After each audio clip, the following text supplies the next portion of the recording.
Assalamualaikum. My name is Laima Iftihar and I'm going to discuss the poem Dover Beach by Victorian poet Matthew Arnold along with my members Taiba Khalid, Amna Shehzad and Aiza Suhail. So first of all, I'm going to discuss the introduction of this poem. Dover Beach is a lyrical poem that was published in 1867 in the collection New Poems. Lyrical poem is basically a short poem that has song-like qualities that expresses a speaker personal experiences and emotions. So basically this poem is composed of four stanzas of varying lengths and it is written in free verse, which means that it doesn't adhere to any strict rhyme scheme or meter. Moreover, this poem is a dramatic monologue in which the speaker addresses a silent listener and which is assumed and believed to be his wife, and her name was Frances Lucy Whiteman. In this poem, he is lamenting on the loss of the true Christian faith in England in the 1800s due to the rapid scientific development, discoveries, and industrialization. Moreover, the tone of this poem, Dover Beach, begins on a joyful note, but quickly it descends into despair. The main theme of this poem is nature, religion, loss of faith, and decline of religious faith in modern world. As far as the setting of this poem is concerned, this poem is set on the coast of a Dover beach, and it is a port in the southeastern Kent in England, and it is known for its iconic white cliffs. And this is supposed to be one of the five important ports of ancient England. It is also called the key to England. It is a basically it is a port or a coast that separates England and France, and France is just 21 miles away from this port. That's why it is also called the key to England, because from France we can enter to this England. As far as the historical background of this poem is concerned, this poem was written in Victorian era during the mid 1800s or early 19th century. And as you know that the Victorian era is characterized and marked by the rapid scientific discoveries like the theory of evolution that was formulated by the Charles Darwin, and he wrote the book on the origin of the species in 1859. So this period was marked by the rapid scientific discoveries and industrialization that challenged the traditional Christian beliefs and social structures. So people began to lose their faith, and they started questioning their faith and the existence of the God. Now I'm going to explain the first stanza of this poem. The poem begins as: the sea is calm tonight, the tide is full, the moon lies fair. Upon the straits on the French coast the light gleams and is gone. The cliffs of England stand, glimmering and vast, out in the tranquil bay. Come to the window, sweet is the night air. So the poem begins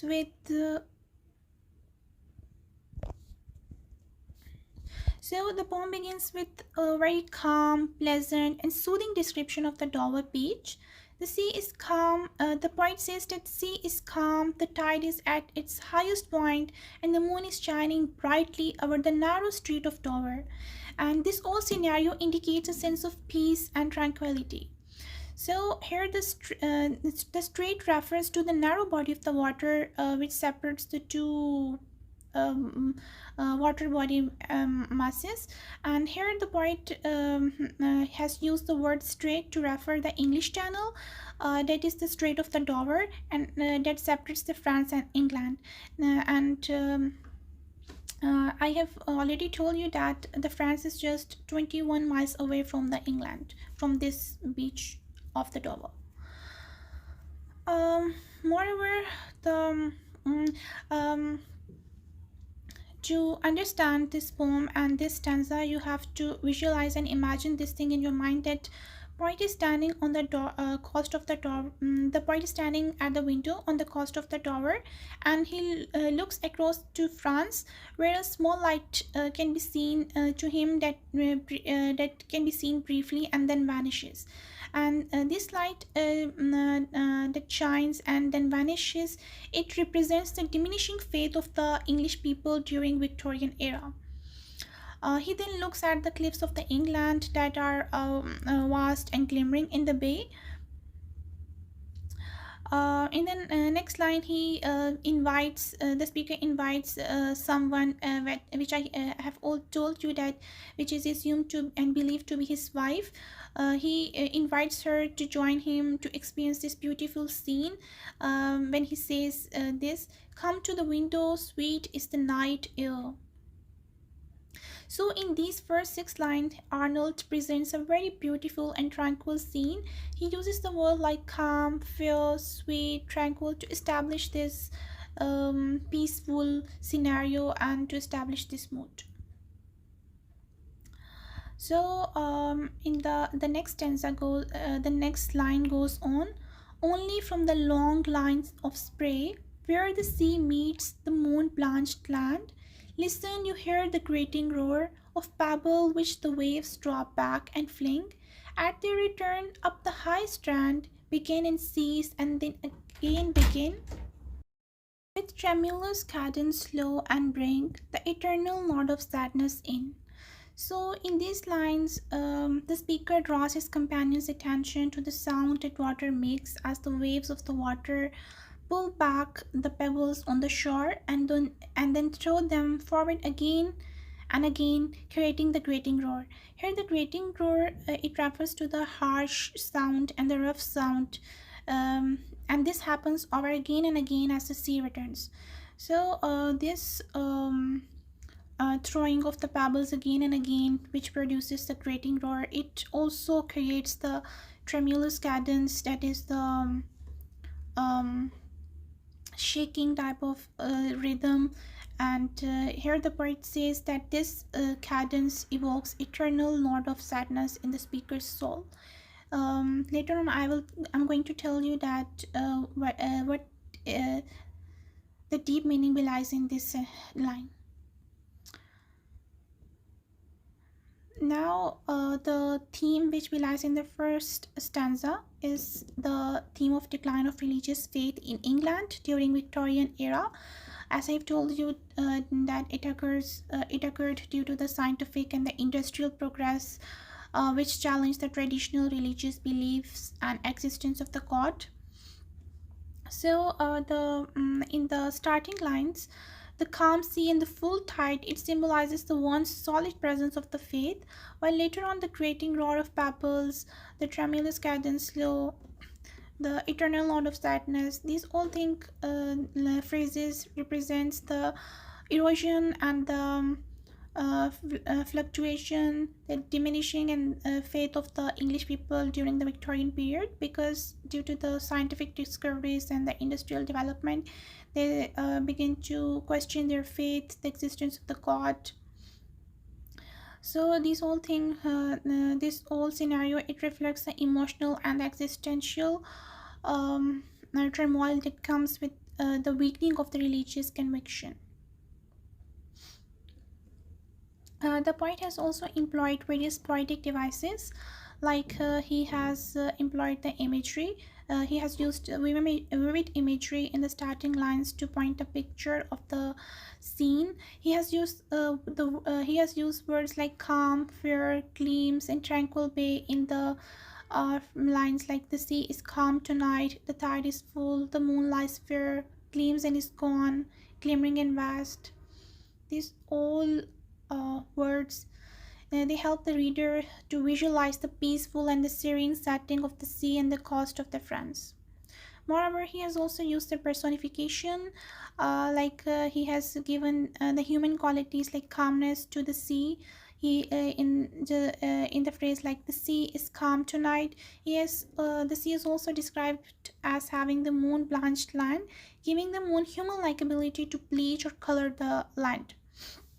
Moreover, he has also employed the poetic device of the metaphor in his poem.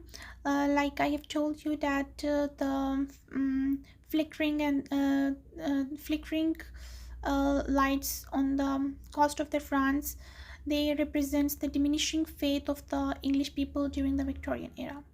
So this is all from my side. From here, Amna will continue and she will explain the stanza too.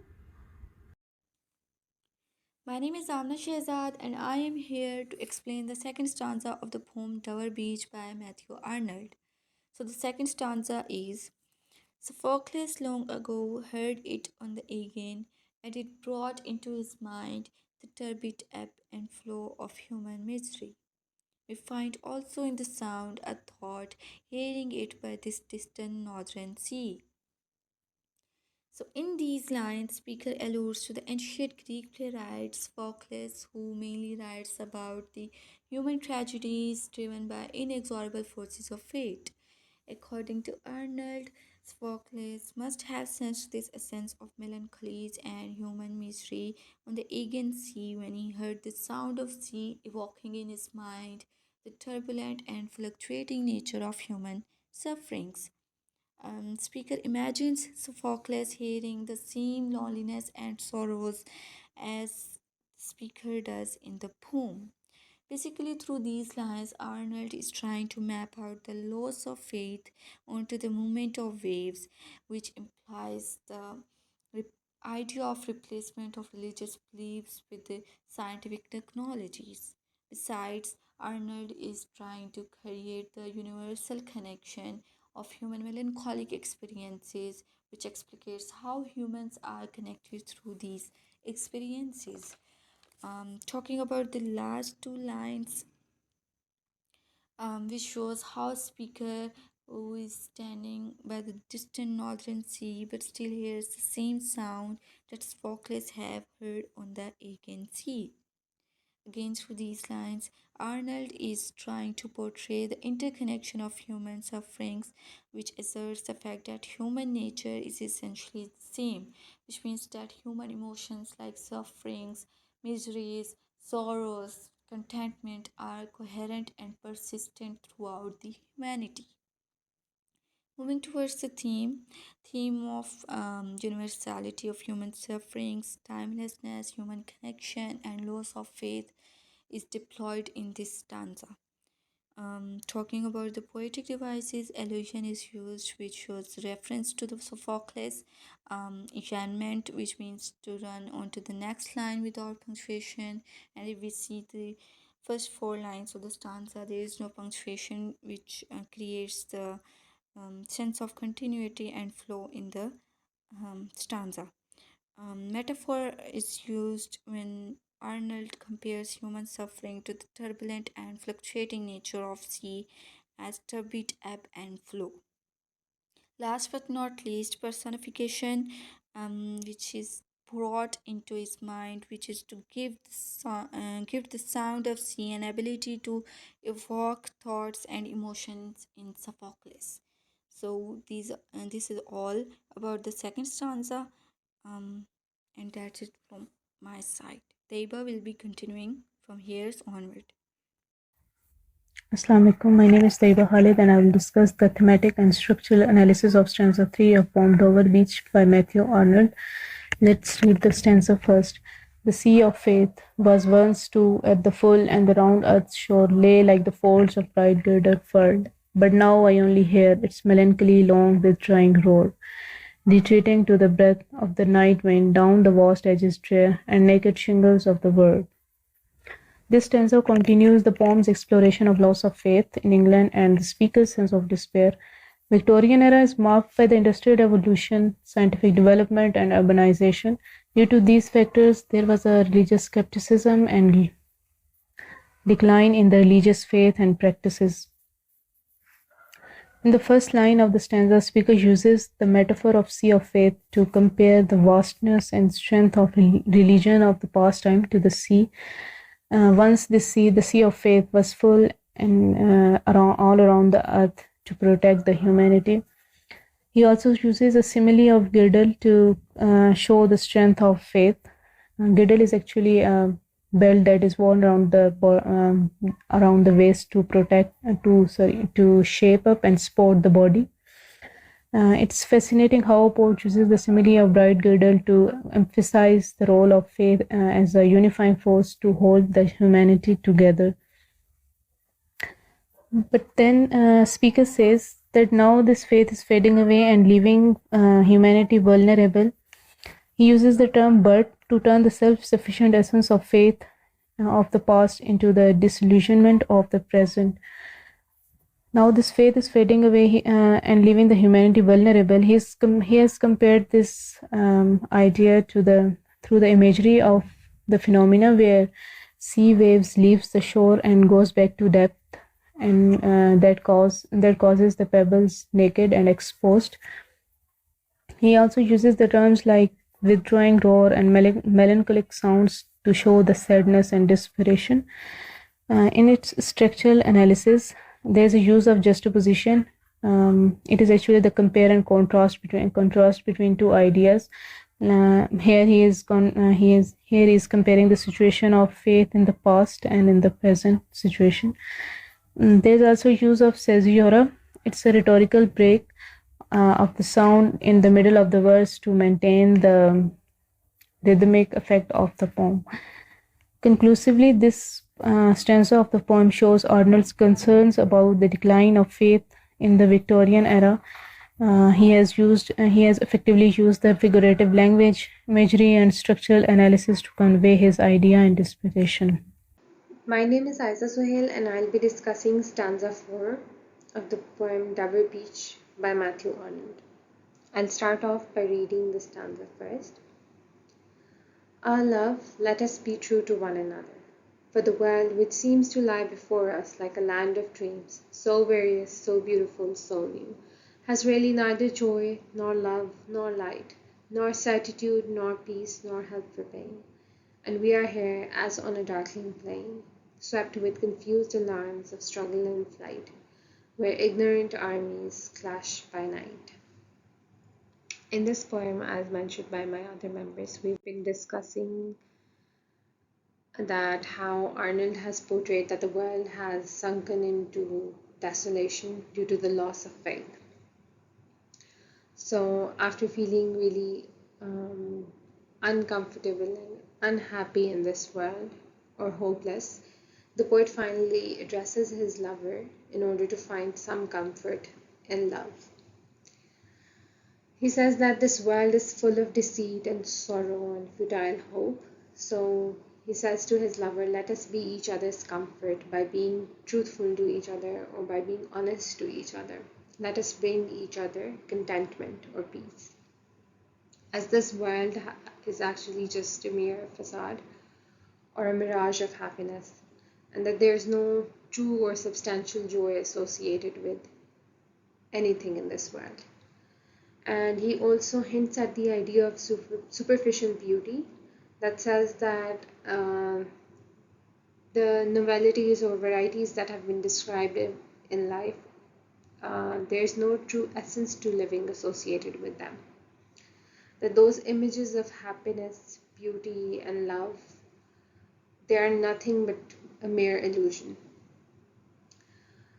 He uses a simile to further supplement this idea. He says that the world is like a land of dreams, and that the world has been portrayed as dreamy, which is in stark contrast to the reality. The world which has been portrayed as having beauty, happiness, and love is nothing but a mere illusion. He has also used the alliteration of the letter L, the consonant L, in line 3. He says, lie before us like a land of dreams. So we see the alliteration of the consonant letter L. This is used to add emphasis to the idea that he's been trying to portray. He also uses anaphora, another poetic device, which is the repetition of certain words, again to add emphasis.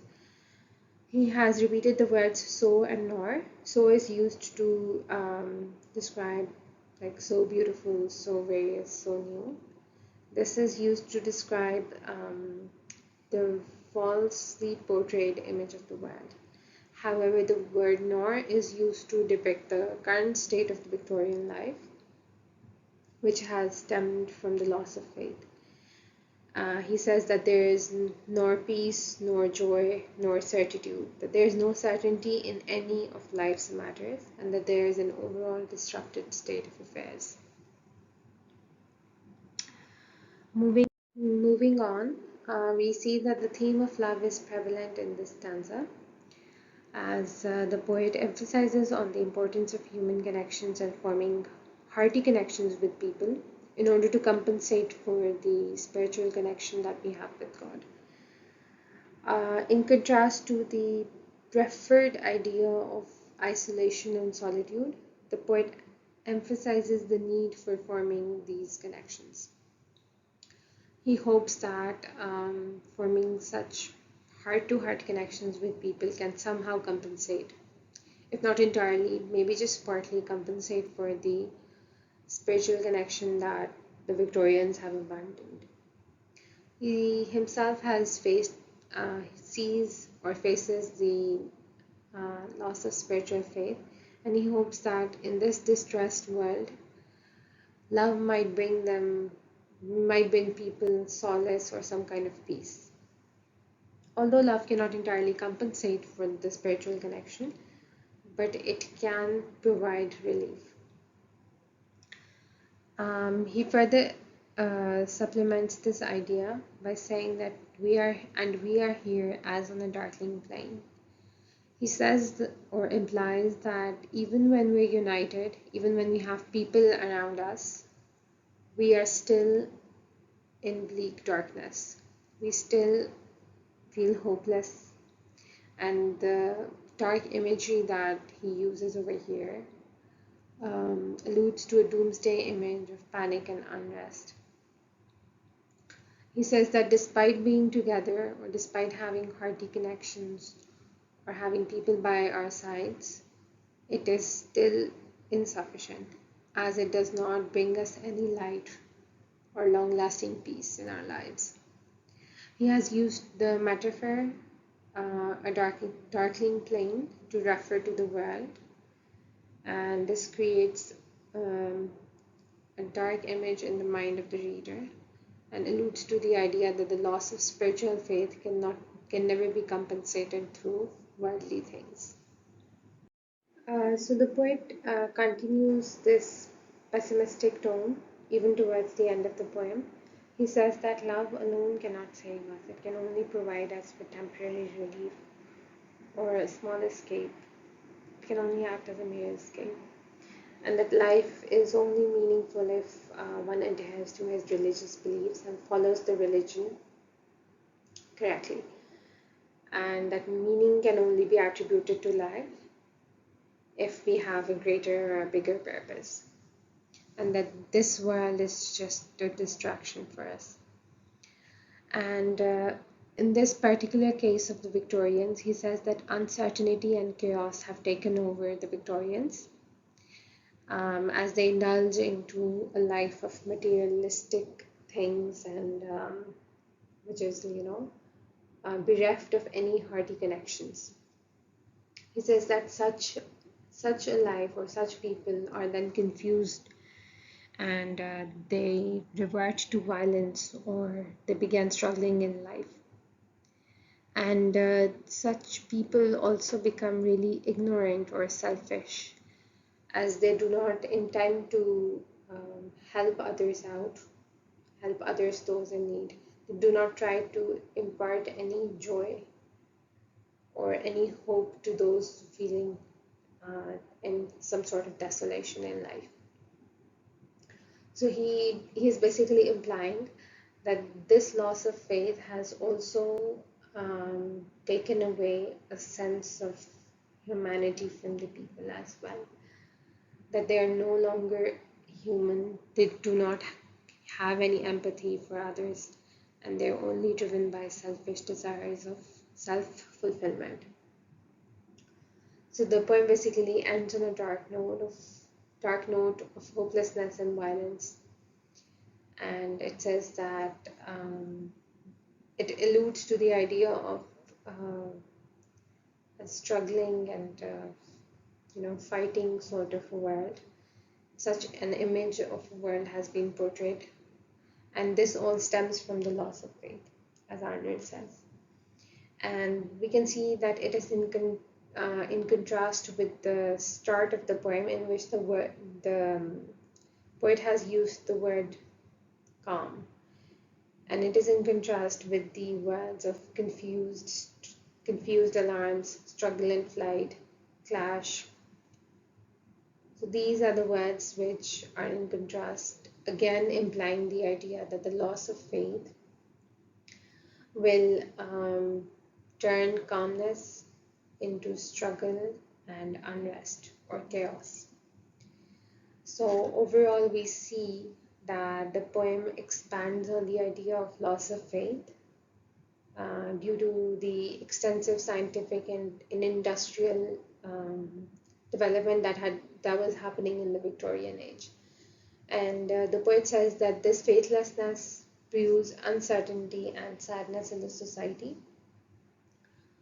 And the poet has also employed various poetic devices throughout the poem, including vivid imagery and similes, metaphors, in order to convey his point with clarity.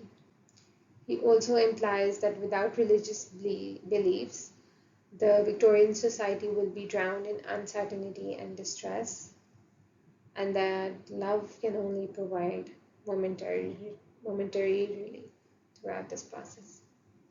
That is all from my side. Thank you.